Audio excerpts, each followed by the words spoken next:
Good morning, everyone. This is Marshall Giller bringing you the morning comment for October 9th.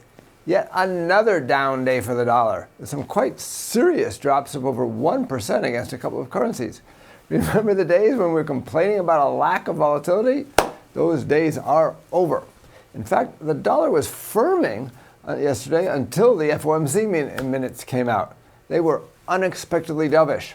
Committee members stressed the risks to the outlook, ranging from stalled growth in the Eurozone to trouble in the Middle East to the slowdown in housing construction in the U.S. Many members still believe that there's significant underutilization of labor resources in the U.S. The minutes suggest that the FOMC members are in no hurry to raise rates, which is in marked contrast to the rise in their estimates for the Fed funds rate, the so-called dot plot. As a result, the Fed funds rates expectations for 2017 collapsed yesterday, and the dollar came crashing down with them. Notably for us, there were a number of comments about the dollar. Some participants worried that further appreciation of the dollar could hurt U.S. exports and exert downward pressure on inflation. In short, the FOMC minutes changed the outlook for U.S. rates. That makes today's conversation between ECB President Draghi and Federal Reserve Board Vice Chairman Stanley Fischer about Europe and central banking even more important. Fischer will also talk by himself later in the day.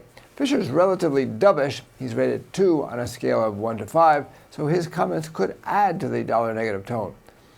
Overall, I think we're in for a period of greater volatility. We could also see further profit taking in the dollar as investors scale back their expectations for tightening.